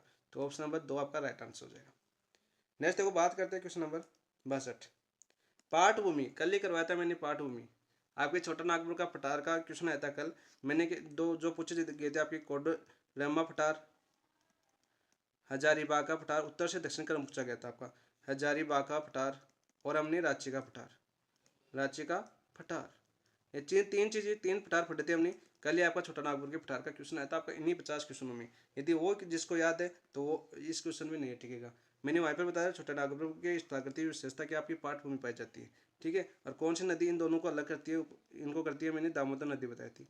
कौन सी नदी आपकी, दामोदर नदी, जो किसके लिए जानी जाती है, आपकी रूट क्षेत्र के लिए जानी जाती है, यानी कोयला का सर्वाधिक उत्पादन होता है, कोयला का सर्वाधिक उत्पन्न होता है। अच्छे से आपको समझा गया। देखो राइट आंसर ऑप्शन नंबर 3, यही क्वेश्चन बनते हैं। अब देखो वहां से आगे ये क्वेश्चन बन गया, वापस उसी टॉपिक से, उसी जगह से ये टॉपिक आपको क्वेश्चन पूछ लिया गया। यहाँ से और क्वेश्चन क्या बनेगा, जो सब चीजें तो आपको बता देगी। 63 देखो, पढ़ने का तरीका और आपका जो पैटर्न है वो निर्भर करता है कि एग्जाम में किस प्रकार को आपको फाइट करनी है। निम्नलिखित कथनों पर विचार कीजिए और नीचे दिए कूट को सही उत्तर का चयन कीजिए। सही उत्तर का हमें चयन करना है, ठीक है। कूट दे रखा है हमें, देखो पर्वतीय क्षेत्रों में दिन के समय पवनें ऊपर की ओर गमन करती है, बिल्कुल राइट। पर्वतीय क्षेत्र में जो दिन के समय पवनें हैं वो कैसे करती है, आपकी ऊपर की ओर गमन करती है। समुद्र का पानी सूर्य द्वारा निकटवर्ती क्षेत्रों में अपेक्षा अधिक तेज नहीं, जो आपके समुद्र का पानी है ना वो धीरे गर्म होता है। कैसे होता है आपका, धीरे गर्म होता है। और स्थल का है आपका, स्थल का कैसा होता है आपका, तेजी से गर्म होता है, तेजी से गर्म होते हैं। तो ये आपका गलत हो जाएगा, उल्टा दे रखा है यहाँ पर, तेजी से नहीं होगा आपका, धीरे से गर्म होगा, ठीक है, समुद्र का जल। और इसी के कारण तो वो होता है आपका, जब दिन में आवाज़ स्थलीय समुद्र किनारे स्थलीय हवा चलती है, और आपके रात्रि के समय आपकी समुद्री हवा चलती है, ठीक है। समुद्र किनारे रात्रि का मौसम अच्छा नहीं होता, दिन का मौसम बहुत अच्छा होता है समुद्र किनारे। पर्वतीय क्षेत्रों में पवनों के नीचे की ओर गमन घाटी समय नहीं कहलाती, क्या कहलाती है, आपकी प्रपात समय कहलाती है। प्रपात समय, घाटी समय तो क्या कहलाती है, आपकी दिन के समय आपकी जो नीचे से ऊपर की ओर जाती है, नीचे से ऊपर की ओर, ये आपकी, इनको बोलते हैं, आपके पहला ऑप्शन देखो, इनको बोलते हैं घाटी समय, इनको घाटी समय बोलते हैं। तो राइट आंसर क्या हो जाएगा आपका, ऑप्शन नंबर 3 भी गलत हो जाएगा। तो हमें कोट पूछा है, तो कोट आपका सही पूछे तो आपका ऑप्शन नंबर केवल 1 सही है। तो देखो क्या पूछ रहा है आपका, केवल 1, ऑप्शन नंबर 3 आपका राइट आंसर हो जाएगा। कौन सा हो जाएगा, ऑप्शन नंबर 3। नेक्स्ट देखो बात करते हैं क्वेश्चन नंबर 64। मैंने ये 2 चीजें 3 वृक्ष याद करवाए थे आपको। महोगनी वृक्ष निम्नलिखित किस प्रकार के वन में पाए जाते हैं। मैं 3 वृक्ष याद करवाए थे यहाँ पर, कौन 3 वृक्ष, 3 वृक्ष। मैंने कुछ बताया था आपको कि एक क्वेश्चन आया हुआ आपको, जिसमें ये वृक्ष पूछे गए थे, महोगनी, ठीक है, एबोनी, या अबूनस भी आ सकता है आपके, एबोनी या अबूनस। और फिर आपका मैंने पूछा बताया था आपका रोजवुड। तो ये क्वेश्चन आपका आरपीएससी ने सेकंड ग्रेड में पूछा था कि महोगनी, एबोनी, अबूनस और रोजवुड किस प्रकार की वनस्पति पाई जाती है। तो यहाँ पर कलाम ने एक ऑप्शन दिया है आपका महोगनी, यानी आपको महोगनी वृक्ष दे दिया, बाकी ये दो दिए नहीं, तो ये दोनों भी आप याद करना। तो मैंने कहाँ पर बताया था उष्णकटिबंधीय पर्णपाती या उष्णकटिबंधीय सदाबहार, पर्णवन या मैंग्रोव वन। तो कौन सा आपका ऑप्शन नंबर 2 आपका राइट आंसर हो जाएगा, उष्णकटिबंधीय सदाबहार वन। ठीक है, कहाँ पर पाए जाते हैं आपके पश्चिमी घाट आ सकता है ऑप्शन में, या आपका ये आपके पश्चिम बंगाल वाला इधर क्षेत्र है, और आपके एन द्वीप समूह यहाँ पर सर्वाधिक पाए जाते हैं। मैंग्रोव वन आप याद कर लेना, सेकंड ग्रेड के लिए सबसे ज़्यादा इंपॉर्टेंट यही है। यहाँ से कुल कितने क्षेत्रफल पर है, देखो आपको सभी को बताया हुआ है मेरा, किस किस को याद है कमेंट के अंदर करो। कुल कितने प्रतिशत क्षेत्रफल है, और कुल भौगोलिक वनों का कितना प्रतिशत रखते हैं, कुल भौगोलिक वनों का कितना प्रतिशत रखते हैं। यदि क्लास देखिए तो यहाँ पर ये क्वेश्चन आपको पूछा गया, और आपके सेकंड ग्रेड में यहाँ से बात करूँ तो ये मैंग्रोव वन से संबंधित आपको 4 से 5 बार पूछा जा चुका है, 4 से 5 बार क्वेश्चन पूछा जा चुका है। और नवीनतम एग्जामों की बात करें तो अभी आपके नवीनतम एग्जाम संस्कृत विभाग में था, कौन से में था आपका कोट पूछा गया था, और कोट कौन से में मैंग्रोव वन से पूछा गया था। ठीक है, और पूछा भी कहाँ से गया है, जो आपकी 21 दिसंबर 2024 को, 21 दिसंबर 2024 को जो आपकी वन रिपोर्ट आई है 2023, वन रिपोर्ट 2023 आई है ना, यहाँ से संबंधित क्वेश्चन था। ठीक है, तो ये सभी चीज़ें मैंने आपको बताई है, अच्छे से समझा है। तो आप कमेंट के अंदर बताओ, जिन जिन्होंने क्लास देखी है वो कमेंट के अंदर बताए, सबको याद है 4000 कुछ है आपके ऐसे मैंग्रोव वन। 65 देखिए आपका, निम्नलिखित में से किस राज्य में सर्दियों में बाढ़ आती है। तो सर्दियों में बाढ़ कब आती है, तो मैंने बताया था कि सिर्फ सर्दियों के अंदर एक ही तट पर वर्षा होती है। मैंने क्या बताया था, सर्दियों के अंदर एक ही तट पर वर्षा होती है, अपना भारत है ना, और सर्दियों के तट पर मैंने बताया था इधर वाले तट पर वर्षा होती है, और इस वाले तट पर को क्या नाम है इसका, कोरोमंडल तट है, कोरोमंडल तट है। और यहाँ पर मैंने ये भी बताया था साथ साथ, कोपेन के अनुसार कौन सी जलवायु पाई जाती है, एएस जलवायु, जो बार बार आपके सेकंड ग्रेड में पूछी गई है, एएस जलवायु जो बार बार आपकी सेकंड ग्रेड में पूछी गई है, और तमिलनाडु में होती है। सिर्फ लौटता हुआ मानसून कहाँ पर वर्षा करता है, तमिलनाडु में करता है। और आपके उत्तर पूर्वी मानसून जो आपका सर्दियों का मानसून है वो कहाँ पर वर्षा करता है, तमिलनाडु तट पर वर्षा करता है। और दूसरा क्वेश्चन भी मैंने इसी के साथ याद करवाया था, इधर वाला आपका मालाबार वाला तट, कौन सा आपका मालाबार तट बोलते हैं, आपके केरल के अंदर स्थित है। और कोरमंडल तट ये तो बता दूं मैं आपको, तमिलनाडु के अंदर बता दिया, तमिलनाडु। और यहाँ पर आपकी जलवायु कैसी पाई जाती है, AMW। ये दोनों क्वेश्चन आपके सेकंड ग्रेड में बार बार पूछे गए। लौटता हुआ मानसून कहाँ पर वर्षा करता है, केवल कोरोमंडल तट पर, इधर वाले में। ठीक है, ये आपका वेस्टर्न साइड क्षेत्र है। देखो कितने क्वेश्चन बन रहे हैं आपके यहाँ पे, कैसी जलवायु पाई जाती है आपकी, स्टेपी जलवायु पाई जाती है। ये तीनों क्वेश्चन आपके आ चुके हैं।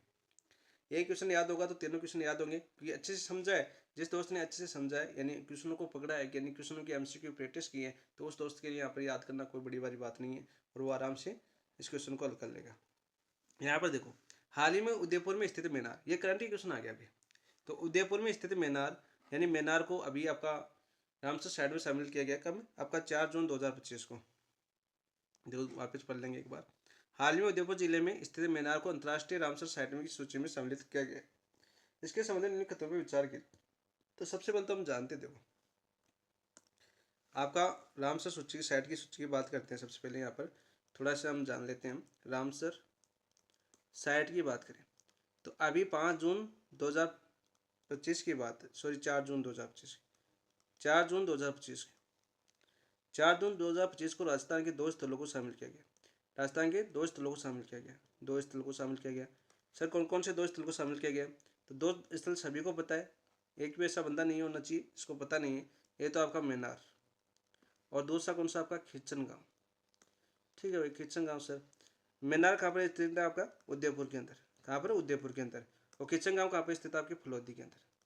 कौन से जिले में स्थित है आपके, फलोदी जिले में स्थित है। फलोदी नया जिला बन चुका है, मैनार उदयपुर के अंदर है। ठीक है, यहाँ पर देखो आप क्वेश्चन देखते हैं अपना, मैनार एक मीठे पानी का मानसूनी वेटलैंड है, बिल्कुल राइट। जो आपकी बर्मा तालाब है, विजय सागर तालाब और खोरदा तालाब, तो 3 तालाबों से बनाई है। मैनार 3 तालाबों से मिलकर बना है। ठीक है, कितने तालाबों से, 3 से। तो 2 तालाब तो कौन से है, तो बर्मा तालाब, एक आपका खरोदा तालाब। जो विजय सागर तालाब बना, ये कहाँ पर स्थित, किससे बना आपका, कौन सा गाँव आपका, खिचन गाँव। यहाँ पर आपका विजय सागर तालाब। समझ में आ रहा है ना, थोड़ा क्वेश्चन को समझना। विजय सागर तालाब है वो कौन से गांव में, आपके खिचन गांव में, यानी खिचे गांव में। तो ये आपका गलत हो जाएगा, इस एक गांव, इस एक। तो सर फिर तीसरा सागर कौन सा आपका, तीसरा तालाब थोड़ा कौन सा, सॉरी सागर क्या, तीसरा तालाब का नाम क्या आपका, डांट, डाट, डाट तालाब। इन 3 तालाबों से मिलकर बना कौन सा आपका मेनार। तो ये आपका पहला गलत हो गया, किसके लिए, विजय सागर तालाब के लिए, गलत हो गया, बिल्कुल राइट। मेनार को वर्ड विलेज के नाम से जाना जाता है, बिल्कुल राइट। बर्ड विलेज के नाम से किसको जाना जाता है, आपका मेनार को जाना जाता है, बिल्कुल राइट, बिल्कुल सत्य है आपका। इस साइट का कुल क्षेत्रफल 443.4 हेक्टेयर है, बिल्कुल राइट। जो मेनार साइट है इसका कुल क्षेत्रफल कितना आपका 463.4 हेक्टेयर, बिल्कुल राइट। उपयुक्त में से कौन सा कथन सत्य नहीं है पूछा है, देखो सत्य नहीं है, तो सत्य कौन सा नहीं है, सिर्फ एक नहीं है और छोटा सा गलती थी आपकी, विजय सागर तालाब दे रखा था। ऐसे क्वेश्चन ये आपका प्रीवियस ईयर का क्वेश्चन ही है, जो अभी नवीनतम एग्जाम हुई है ना, वहाँ का क्वेश्चन नहीं है आपका। नवीनतम करंट अफेयर क्वेश्चन इस प्रकार से आरपीसी ने पूछा गया है। तो कौन सा नहीं है आपका, केवल असत्य सत्य नहीं है, कौन सा केवल एक सत्य नहीं है, तो ऑप्शन नंबर 4 आपका राइट आंसर हो जाएगा। वही देखो ये आपका इसका पूछा जा सकता है, अब किचन गांव का क्षेत्रफल पूछा जा सकता है, तो कितना आपका 54.2 हेक्टेयर में फैला हुआ है। और इसका देखो आप बात करें रामसर साइट की बात करें, तो इसका रामसर साइट क्रमांक क्या है आपका, यदि आरपीसी थोड़ा सा डीप जाए तो ये आपकी 2567 नंबर की साइट है, नंबर है। और आपका जो खिंचन गांव है इसका क्रमांक क्या आपका रामसर साइट में, तो इसका 2568 है, 2568 क्रमांक है। सभी चीजें आपको याद करनी होनी चाहिए, ठीक है। तो राइट आंसर क्या हो जाएगा इसका, केवल 4। ऐसे कथन केवल 4 है, क्योंकि यहाँ पे कौन सा तालाब आना चाहिए था, आपका डांट तालाब आना चाहिए था। Next question number 67। NITI Aayog द्वारा दिसंबर 2024 की आकांक्षी ब्लॉक कार्यक्रम की तिमाही जारी हेतु जारी रैंकिंग में राजस्थान किस ब्लॉक को जोन 4 के अंतर्गत प्रथम रैंक प्राप्त हुई है। तो किसको, शेरगढ़ जोधपुर को, अंताबारा को, तालेड़ा बूंदी को, किशनगढ़ अजमेर को। तो यह प्राप्त हुई है आपकी किसको, right answer Shergarh Jodhpur, option number 1 आपका राइट आंसर हो जाएगा। आंसर देखिए, वंदे गंगा जल संरक्षण अभियान, देखो वंदे गंगा जल संरक्षण अभियान के संबंध में कथनों पर विचार कीजिए। 5 जून को इस अभियान की राजस्थान में शुरुआत मुख्यमंत्री भजनलाल शर्मा ने द्वारा जम्मू और रामगढ़ से की गई। कहाँ से, जम्मू और रामगढ़ से। तो बिल्कुल सही बात है, जम्मू और रामगढ़ से की गई थी, कब, 5 जून 2025 को। कब, 5 जून 2025 को विश्व पर्यावरण दिवस के दिन की बात है, ठीक है।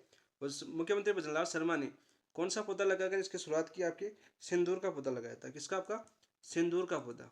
और सिंदूर जानते हैं किसके लिए प्रसिद्ध था आपका, इस बार चर्चा में रहा था आपका सिंदूर, अपना ऑपरेशन चला था पाकिस्तान के खिलाफ, उसका नाम क्या था, सिंदूर। उसी का पौधा लगाकर मुख्यमंत्री भजनलाल ने आपके वंदे गंगा जल संरक्षण अभियान की शुरुआत की थी 5 जून 2025 को।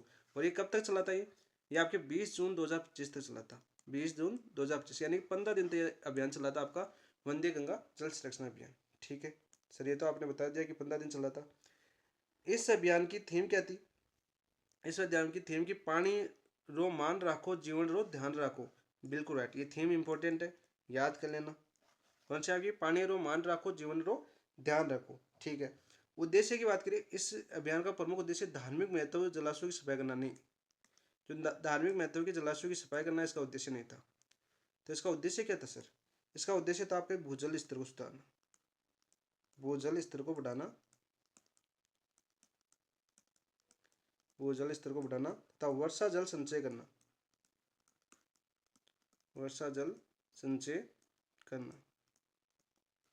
इसके अलावा कौन सा था आपका, तथा परंपरागत जल स्रोतों को, तथा परंपरागत जल स्रोतों को, परंपरागत जल स्रोतों का पुनरुद्धार करना, जल स्रोतों का पुनरुद्धार करना,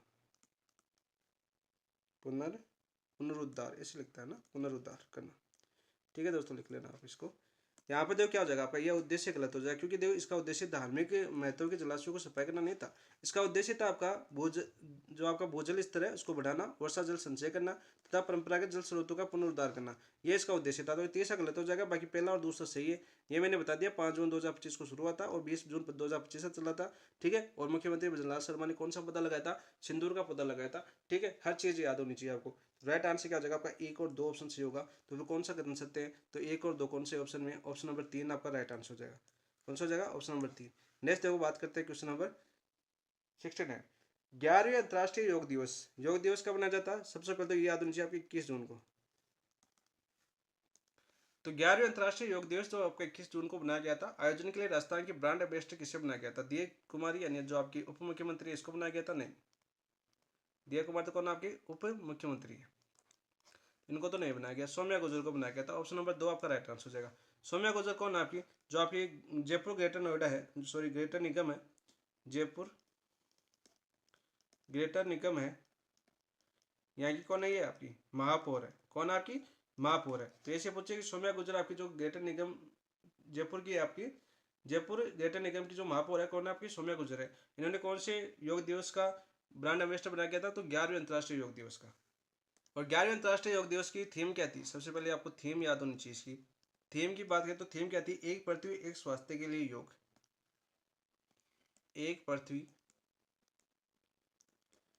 एक स्वास्थ्य के लिए योग, स्वास्थ्य के लिए योग, योग, ठीक है। इसी बात पर एक और याद करना, जो जयपुर ग्रेटर निगम है ना, जयपुर ग्रेटर निगम ने क्या किया था, जो आपकी 30 घंटे लगातार अखंड योग किया था, आपके 30 घंटे अखंड योग, जयपुर ग्रेटर निगम में किया गया था अखंड योग। और इसकी वजह से इसको आपके इसने रिकॉर्ड बनाया, और उस रिकॉर्ड को किस में दर्ज किया गया, एक तो आपके जो Asia book of record, book of records में शामिल किया गया, रिकॉर्ड्स। और इसके अलावा आपका एक शामिल किया गया आपका India book of records, India book of records में शामिल किया किसको, जयपुर ग्रेटर निगम की, ठीक है।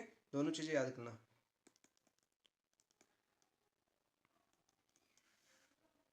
नेक्स्ट देखो, नेक्स्ट बात करते हैं हम क्वेश्चन नंबर 70 की। 70 क्या आता है आपका, 70 की बात करें तो खेलो इंडिया यूनिवर्सिटी गेम्स के संबंध में इन खतरों पर विचार कीजिए। कौन सा दिया हुआ हमें, खेलो इंडिया यूनिवर्सिटी गेम्स के संबंध में इन खतरों पर विचार कीजिए। तो खेलो इंडिया यूनिवर्सिटी गेम्स की बात करें सबसे पहले, तो ये होते हैं आपके कहाँ पर, 2024 वाले की बात करें तो 2024 वाले कहाँ पर होती है, आपके पूर्वी भारत में होती है। कहाँ पर, आपके पूर्वोत्तर भारत यानी पूर्वी भारत के अंदर होते हैं, यानी असम, मेघालय, मणिपुर, त्रिपुरा, उधर है ना आपके 7 सिस्टर्स। तो 7 सिस्टर में होते हैं आपके पूर्वी भारत में यूनिवर्सिटी गेम। अब वर्तमान की बात करें तो आपके 2025 वाले, 2025 के लिए अपना क्वेश्चन आया आपका 2025।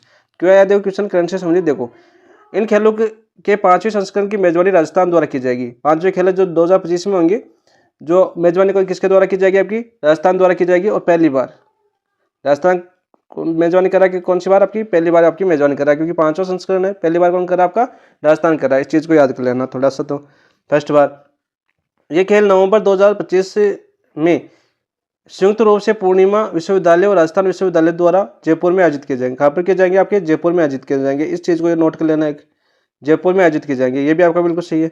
और कुल कितने खेल होंगे इसमें, कुल खेल की बात करें तो 25 खेल शामिल किए गए। कितने आपके, 25 खेल। तो उपयुक्त में से कौन सा कथन सत्य है, तो दोनों सत्य है। तो ऑप्शन नंबर 3 आपका राइट आंसर हो जाएगा। राजस्थान में पहली बार होंगे और क्वेश्चन पक्का पक्का बनेगा, ठीक है। आगामी जो होगी आपके second grade, first grade, REET, वहाँ के लिए प्रयास क्वेश्चन बनना बहुत ही संभावित है, और 100% बनेगा, ऐसी बात नहीं है। क्योंकि जो आपकी पहली बार हो रही है ऐसी चीज़ें आपकी बार बार करंट में पूछी जाती है। नेक्स्ट देखो, बात करते हैं गेतर। रूस में आयोजित मॉस्को स्टार वुशु चैंपियनशिप 2025 में राजस्थान के किस खिलाड़ी ने 25 किग्रा भार वर्ग में स्वर्ण पदक जीता। किस खिलाड़ी ने जीता भाई स्वर्ण पदक, यहाँ की बात करें 45 किग्रा बात की। सबसे पहले हमें याद होना चाहिए कि मॉस्को स्टार वुशु चैंपियनशिप 2025 के बारे में याद होना चाहिए। यहाँ पर देखो अपने राजस्थान ने कितने पदक जीते टोटल, राजस्थान ने बात करें, राजस्थान ने टोटल पदक जीते सर 8। कितने जीते, 8। 8 में कौन कौन से जीते, एक तो स्वर्ण पदक जीता था, ठीक है, 4 रजत जीते और अपने 3 कांस्य जीते। तो सर ये तो बता दिया। हमारा क्वेश्चन क्या है, आपका स्वर्ण का है कि स्वर्ण पदक किसने जीता, वो भी 45 किग्रा भार में। तो वो थे आपके विहान राज सक्सेना, ठीक है, विहान राज सक्सेना। दीपेश चौधरी ने कोई मेडल नहीं जीता। ऋषभ परिहार की बात करें, ऋषभ परिहार की बात करें तो कौन सी स्पर्धा थी इनकी, पारस्परिक स्पर्धा। और पारस्परिक स्पर्धा में कौन सा पदक जीता इन्होंने, कांस्य पदक जीता। कौन सा आपका, कांस्य। नीलज चौधरी की बात करें तो इन्होंने कौन सा जीता, सॉरी रजत पदक जीता था इन्होंने। जो आपके ऋषभ परिहार है इन्होंने रजत जीता था। कौन सा आपका, रजत, रजत, और उल्टा बोल दिया मैंने। और नीलज चौधरी है इन्होंने जीता था आपका कांस्य, ठीक है, थोड़ा सा याद कर लेना। तो यहाँ पर अपना आंसर क्या हो जाएगा, ऑप्शन नंबर 1। नेक्स्ट बात करते हैं क्वेश्चन नंबर 72 की। उत्कल रंजन साहू जो वर्तमान में आपके आरपीसी के अध्यक्ष बने हैं, कौन से आपके 40वें, ठीक है।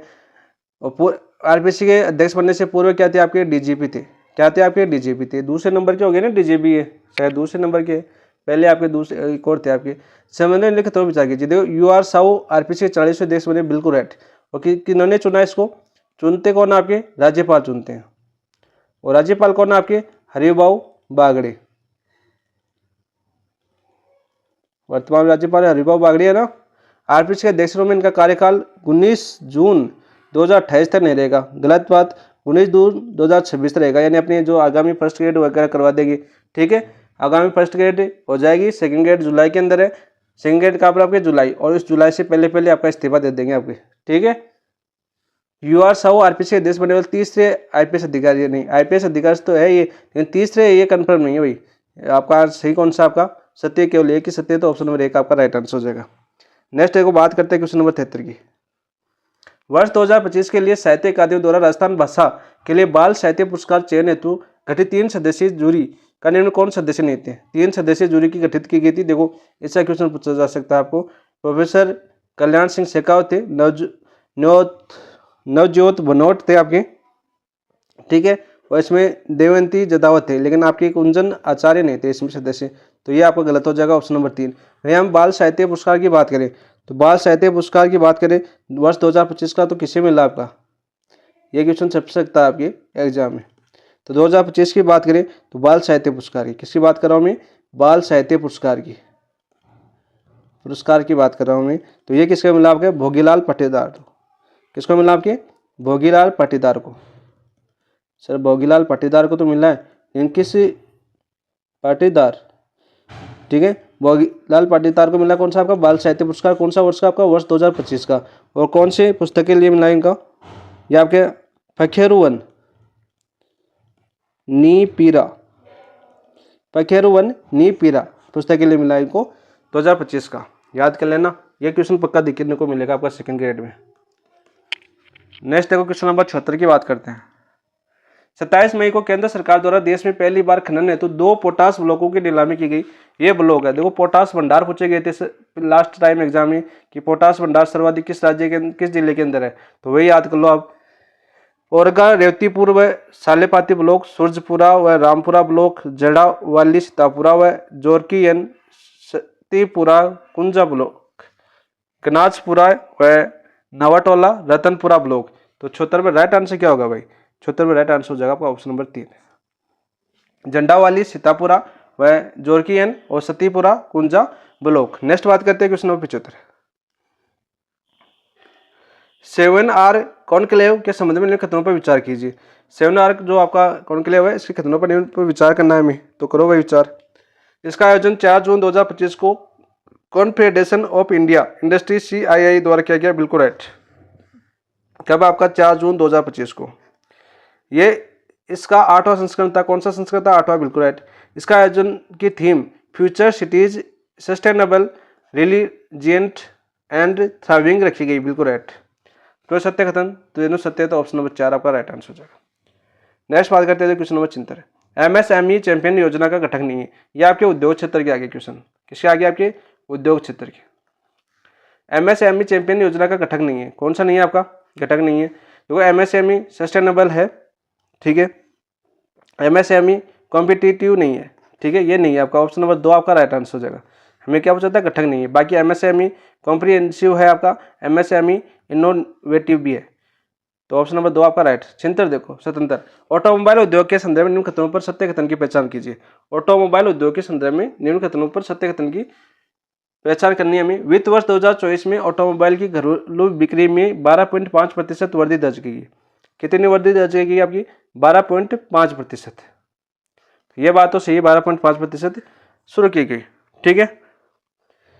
ग्रीन मोबिलिटी को बढ़ावा देने के लिए 31 मार्च 2029 तक PM ई ड्राइव योजना संचालित की। देखो ये गलत हो जाएगा, 31 मार्च 2029 तक संचालित नहीं होगी आपकी, 31 मार्च 2026 तक। कौन सी PM ई ड्राइव योजना संचालित की जा रही है, 31 मार्च 2026 तक, गलत है।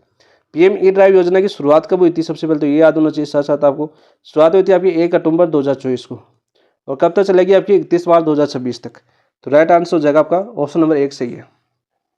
78 निम्न में से किस योजना का संबंध कपड़ा उद्योग से नहीं है, कपड़ा उद्योग से नहीं है।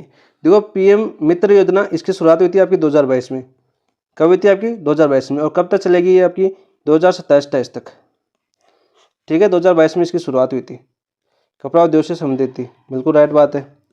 ग्रेट योजना आपकी जो राष्ट्रीय तकनीकी वस्त्र मिशन था आपका, कौन सा, राष्ट्रीय तकनीकी वस्त्र मिशन के तहत एक योजना आई थी। उस योजना का नाम क्या था आपका, ग्रेट योजना। क्या नाम था आपका, ग्रेट योजना। कब आई थी आपकी, 2023 के अंदर। तो ये भी आपकी कपड़ा उद्योग से संबंधित थी। समर्थ योजना, समर्थ आपकी ये भी आपका कपड़ा उद्योग संबंधी थी, लेकिन स्फूर्ति योजना का नहीं है। स्फूर्ति योजना का कौन सी थी आपकी? ये थी आपकी, इसका पूर्ण नाम देखिए हम, पारंपरिक उद्योग के पुनरुत्थान हेतु निधि योजना। इसकी शुरुआत हुई थी आपके वर्ष 2005-6 में, 2005-6 में, और इसका उद्देश्य था कारीगरों की जो आय है ना, उद्देश्य क्या था इसका, जो कारीगर है आपकी पारंपरिक कारीगरों की आय में, या जो कारीगरों के जो संगठन है, इस संगठन की आय में वृद्धि को लेकर था आपका, आय वृद्धि को लेकर इसकी योजना की शुरुआत की गई थी। कौन सी आपकी? स्फूर्ति योजना। तो इसका उद्योग कपड़ा उद्योग से कोई संबंध नहीं है। ऑप्शन नंबर 4 आपका राइट आंसर हो जाएगा। नेक्स्ट बात करते हैं क्वेश्चन नंबर 79। पीएम विश्वकर्मा योजना के संदर्भ में सत्य कथन नहीं है। विश्वकर्मा योजना के संबंध में सत्य कथन नहीं है, यह हमें बताना है। ये योजना 17 सितंबर 2023 को प्रारंभ की गई थी। बिल्कुल राइट, वेरी इंपॉर्टेंट क्वेश्चन, बार बार इसकी डेट पूछी जाती है। इसका नोडल मंत्रालय सूक्ष्म लघु और मध्यम उद्योग मंत्रालय। बिल्कुल राइट।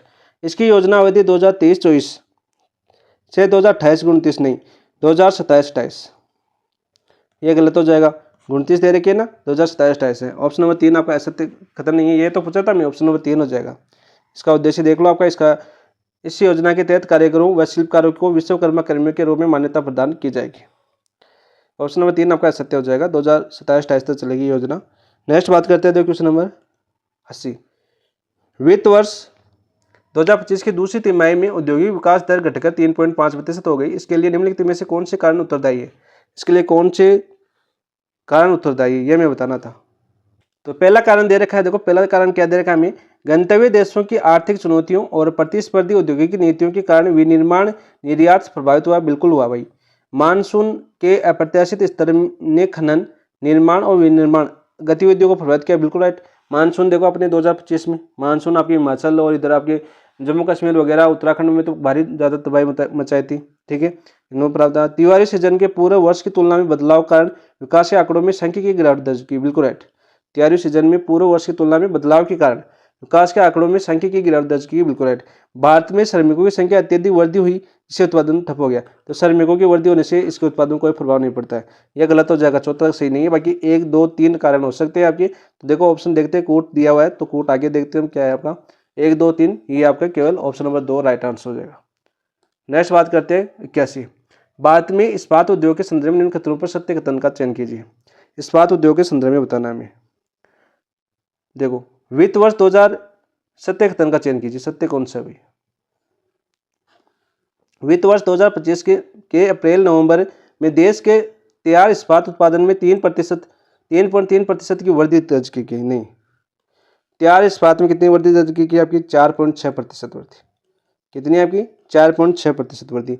सर पर 3.3% की वृद्धि किसमें दर्ज की गई? 3.3% वृद्धि है आपकी जो आपकी अपरिष्कृत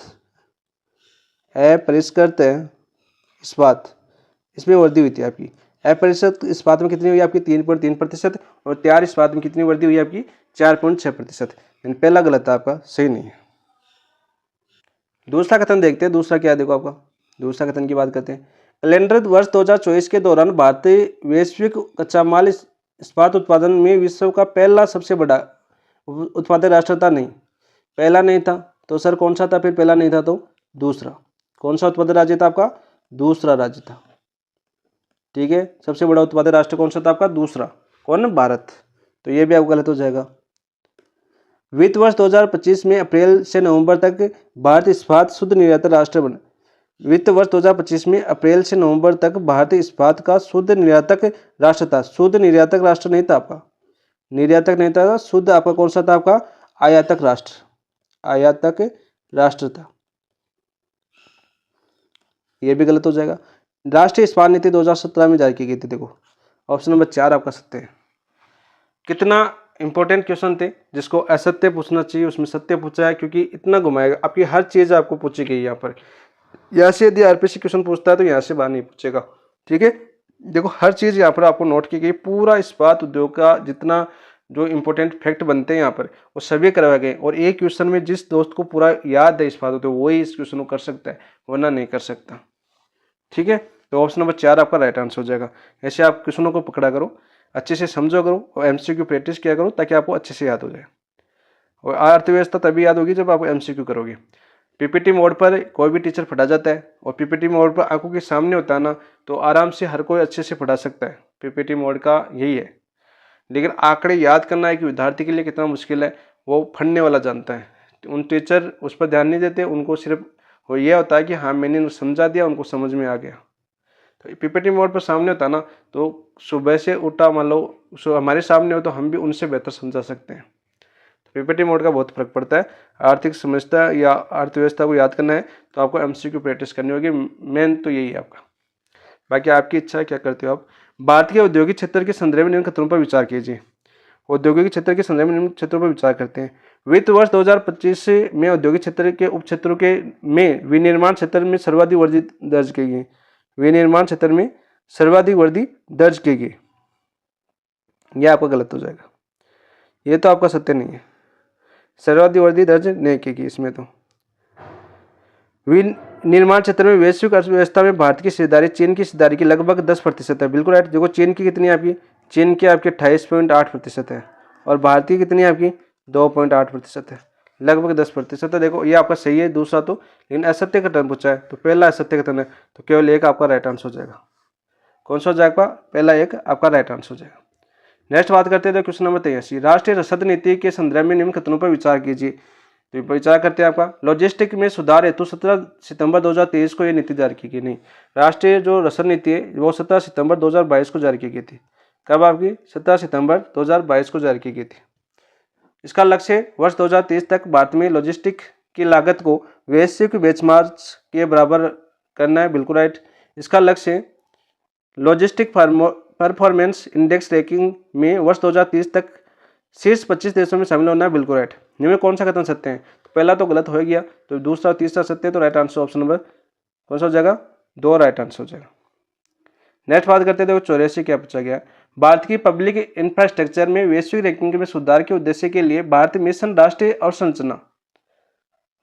अवसंरचना पाइपलाइन की केंद्र, राज्य सरकार व प्राइवेट सेक्टर की भागीदारी कितनी है। तो केंद्र की कितनी है आपकी, देखो केंद्र की आपकी 39% है, केंद्र की 39%, राज्य कितनी है आपकी 40%, और जो प्राइवेट क्षेत्र है प्राइवेट तो उनकी कितनी है आपकी 21%। तो देखो 39%, 40%, 21%, ऑप्शन नंबर 2 आपका राइट आंसर हो जाएगा। नेक्स्ट बात करते हैं क्वेश्चन नंबर 85। पूर्वोत्तर राज्यों में उद्योगों का विकास व रोजगार सृजन के उद्देश्य से किस योजना को प्रारंभ किया गया था। पूर्वोत्तर राज्यों में तो उन्नति योजना, मुद्रा योजना, पर्वतमाला परियोजना, उद्योग 4.0 नहीं, उन्नति योजना। कब आपकी मार्च 2024 में शुरू की गई थी, मार्च 2024 में। और बजट कितना था इसका, बजट की बात करें तो वो था आपका 10,037 करोड़, 10,037 करोड़। ठीक है, इसका बजट था आपका उन्नति योजना का, मार्च 2024 में शुरू हुई थी आपकी, जो आपके पूर्वोत्तर राज्यों में उद्योगों का विकास एवं रोजगार सृजन के उद्देश्य से योजना प्रारंभ की गई थी। ऑप्शन नंबर 1 आपका राइट आंसर हो जाएगा। नेक्स्ट बात करते हैं क्वेश्चन नंबर 86। देखो निम्न कथनों पर विचार कीजिए, असत्य कथन की चयन कीजिए। असत्य कथन कौन सा है।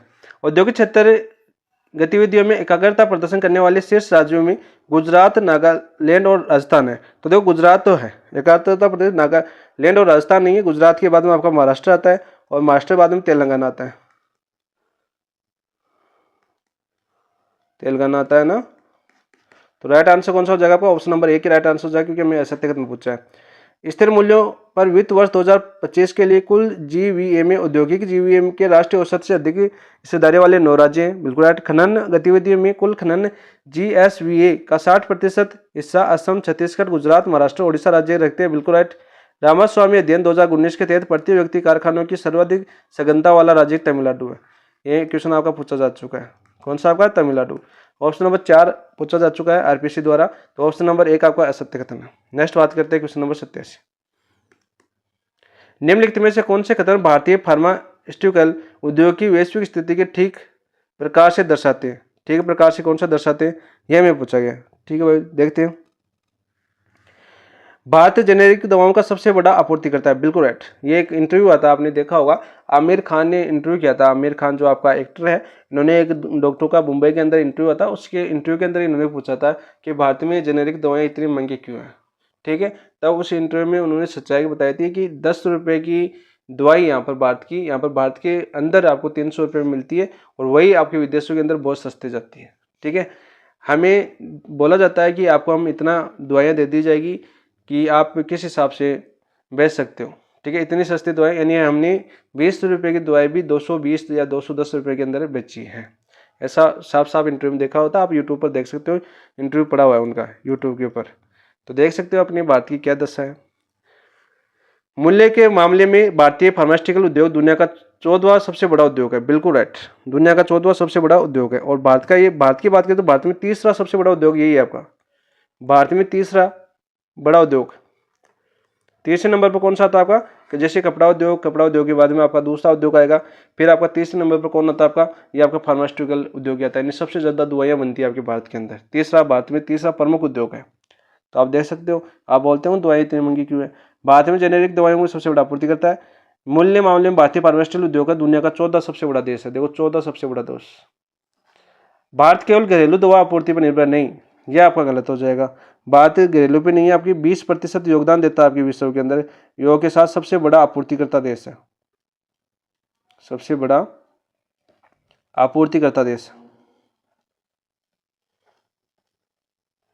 ठीक है। जेनेरिक दवाइयों का 20% योगदान तो विश्व में देता है, तो केवल 1 और 2 सही है, इसका तीसरा गलत हो जाएगा। नेक्स्ट देखो, बात करते हैं क्वेश्चन नंबर 88। एमआरटीपी अधिनियम के तहत कौन सा अधिनियम 2002 में लागू हुआ। कौन सा हुआ भाई, विदेश निवेश अधिनियम, व्यापार विनिमय अधिनियम, या आपका वित्तीय नियंत्रण अधिनियम, या प्रतिस्पर्धा अधिनियम। तो ऑप्शन नंबर 4 आपका राइट आंसर हो जाएगा। कौन सा हो जाएगा, ऑप्शन नंबर 4 प्रतिस्पर्धा अधिनियम। नेक्स्ट है क्वेश्चन नंबर 89।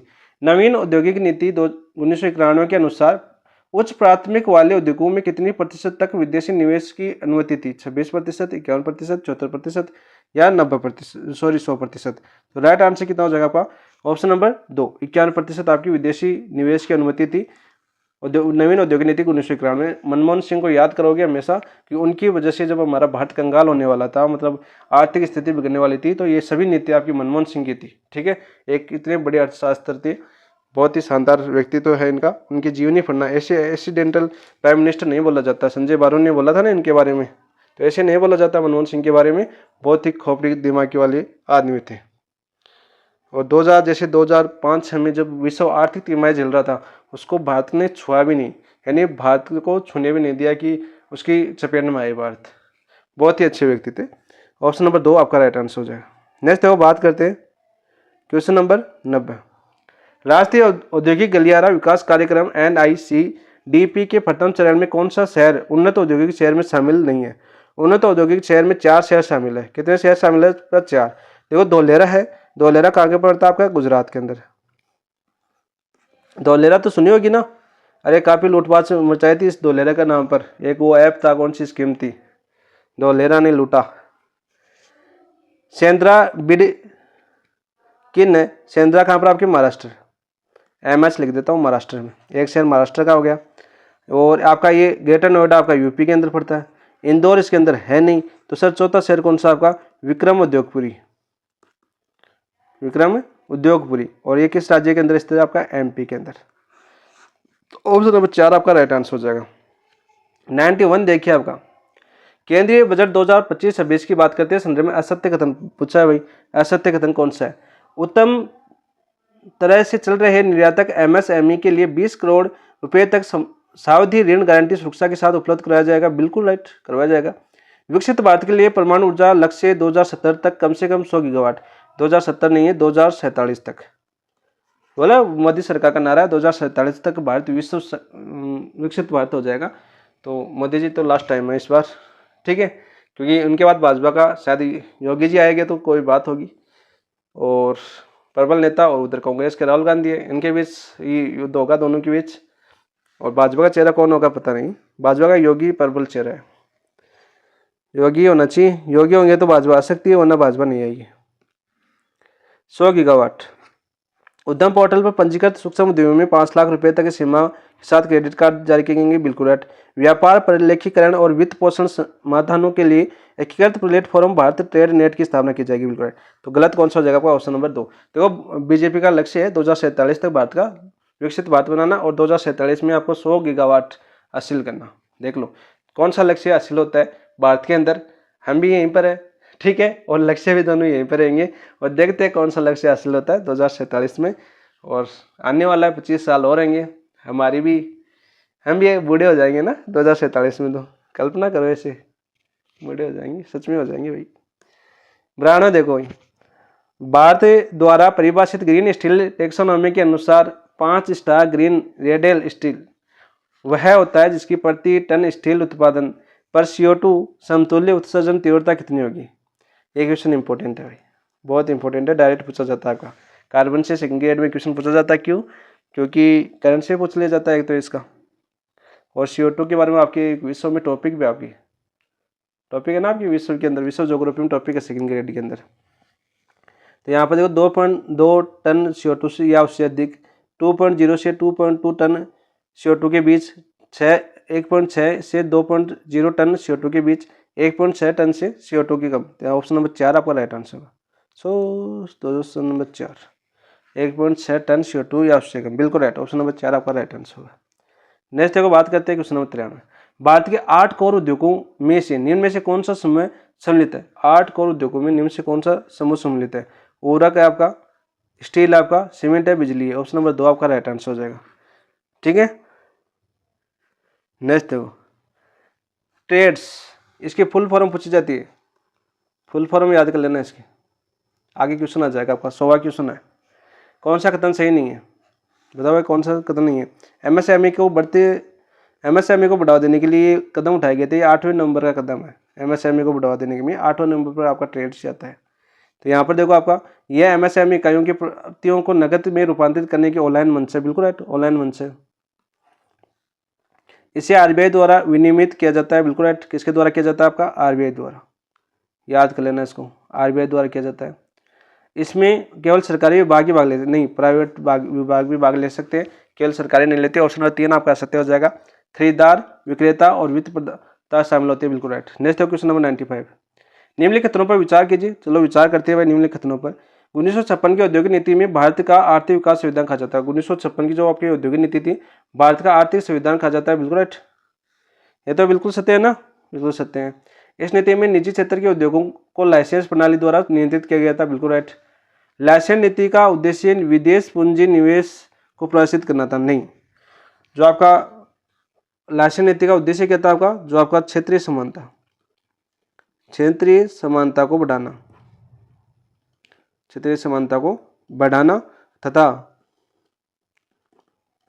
उत्पादित मात्रा अर्थव्यवस्था के अनुरूप रखना, यह इसका उद्देश्य था, नहीं कि विदेशी पूंजी निवेश को प्रोत्साहित करना। यह गलत हो जाएगा। कौन सा कथन सही है? तो 1 और 2 सही है, तो ऑप्शन नंबर 1 आपका राइट आंसर। 96 देखो, लघु उद्योगों के संदर्भ में निम्नलिखित कथनों पर विचार कीजिए। 1955 में ग्राम एवं लघु उद्योग समिति की स्थापना की गई, बिल्कुल राइट, 1955 में की गई थी। 1950 में 5 लाख से अधिक निवेश वाले उद्योगों को लघु उद्योग नहीं कहा जाता था, उनको कहा जाता था आपका लघु औद्योगिक इकाई। लघु उद्योग परिभाषित नहीं था भाई उस टाइम, तो यह आपका गलत हो जाएगा। केवल 1 सही है, तो ऑप्शन नंबर 1। नेक्स्ट देखो बात करते हैं 97 देखो आपका वो है मिलान वाला क्वेश्चन है। तो देखिए हमें दे रखा है सूची फर्स्ट, सूची सेकंड। परतमाला परियोजना डिजिटल लॉजिस्ट इंटरफेस सभी ग्राम पंचायतों में नेट से जोड़ना, AI तथा मशीन लर्निंग आधारित क्रांति, सार्वजनिक निजी भागीदारी से रोपवे निर्माण। रोपवे कहाँ पर होता है? आपका पर्वतमाला पर होता है रोपवे निर्माण। जैसे आपकी अभी जीण माता वाला नवीनतम शिखर वाला स्टार्ट हुआ है, पहला था आपका कौन सा? आपका जालौर वाला, ठीक है, पहला 2008 में स्थापित किया गया था। तो यहाँ पर रोपवे की बात करें तो पृथ्वी 4 में आ जाएगा। भारतनेट का मतलब क्या होता है आपका? भारतनेट की बात करें तो भारतनेट का उद्देश्य क्या था भाई? आपकी सभी ग्राम पंचायतों को नेट से जोड़ना, सभी ग्राम पंचायतों को नेट से जोड़ना।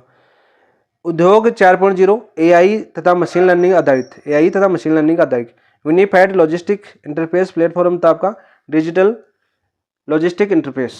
तो आराम से कर सकते हो इसको, तो ऐसे पकड़ सकते हैं। देखो आपका logistic interface platform, option number 1 आपका। तो देखो आप आराम से क्या हो गया आपका 4 2 3 1 कौन सी ऑप्शन भाई? ऑप्शन नंबर 2 आपका राइट आंसर हो जाएगा। नेक्स्ट देखो बात करते हैं क्वेश्चन नंबर 98। MSME की नई परिभाषा के अनुसार मध्यम उद्यम की सीमा क्या है? जो आपका मध्यम उद्यम है उसकी सीमा कितनी है? निवेश 2.5 करोड़ से कम, टर्नओवर 10 करोड़ से कम, निवेश 25 करोड़ से कम, टर्नओवर 100 करोड़ से कम, निवेश 125 करोड़ से कम, टर्नओवर 500 करोड़ से कम, निवेश 100 करोड़ से अधिक या टर्नओवर 1000 करोड़ से कम। तो 98 में राइट आंसर क्या हो जाएगा आपका? ऑप्शन नंबर 3, 125 करोड़ से कम और टर्नओवर 500 करोड़ से कम। तो ऑप्शन नंबर 3 आपका मध्यम उद्योग की सीमा है नवीन परिभाषा के अनुसार। नेक्स्ट देखो बात करते हैं क्वेश्चन नंबर 99। CGTMSE योजना का मुख्य उद्देश्य क्या है? निर्यात बढ़ाना, रोजगार सृजन करना, सूक्ष्म एवं लघु उद्योगों को क्रेडिट गारंटी देना, कर छूट प्रदान करना। तो 99 में राइट आंसर क्या हो जाएगा? ऑप्शन नंबर 3, सूक्ष्म एवं लघु उद्योगों को क्रेडिट गारंटी देना। नेक्स्ट देखो क्वेश्चन नंबर 100 की बात करते हैं। यह आगे आपका देखो ट्रेड से क्या अभिप्राय है, इसकी फुल फॉर्म आपकी पूछी जाती है। तो राइट आंसर क्या हो जाएगा? Trade receivable electronics discounting system. Option number 2 आपका राइट आंसर हो जाएगा। ये आपका माइनर टेस्ट 11 कंप्लीट हो चुका है, यानी आप टॉपिक वाइज टेस्ट की बात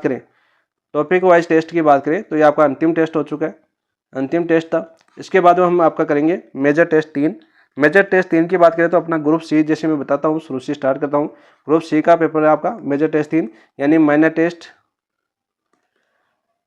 9 से लेकर 11, यानी 3 टेस्ट 9, 10, 11 3 टेस्टों का मेजर टेस्ट है, यानी इनका कॉमन सिलेबस है, अच्छे से करेंगे। यानी अभी तो आपको रिवीजन करवा दिया, अब एक टेस्ट मेजर टेस्ट के साथ इन तीनों टेस्टों के जितने भी टॉपिक है उनका रिवीजन देखने को और मिलेगा। ठीक है दोस्तों, नेक्स्ट मंडे को मिलते हैं मेजर टेस्ट 3 के साथ, और बहुत ही शानदार तरीके से करेंगे उसको अच्छे से। और आप रोज डेली में वैसे करता हूँ नाथ पब्लिकेशन के क्वेश्चंस, और सोमवार मंगलवार को करता हूँ आपके ये आपका कलाम वाला टेस्ट। 2 क्लास ये हो जाती है। और आज कल हम करेंगे आपके नाथ पब्लिकेशन की बात करूँ मैं, तो नाथ पब्लिकेशन की बात करूँ तो कल अपना टॉपिक होगा महासागर स्टार्ट होगा।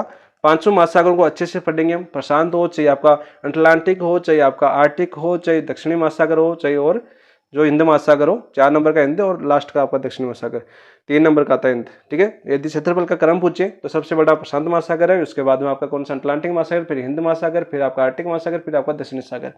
500 महासागरों को अच्छे से समझेंगे क्षेत्रफल के आधार पर, उनके अंदर कौन से कटक है, पूरे दक्षिणी अटलांटिक कौन सा है, उत्तरी अटलांटिक कौन सा है, आपका सबसे गहरी खाई कौन सी है। ठीक है, कौन सी खाई किस महासागर की कंप्लीट पड़ती है, कौन से महासागर कौन सा चैनल जोड़ता है।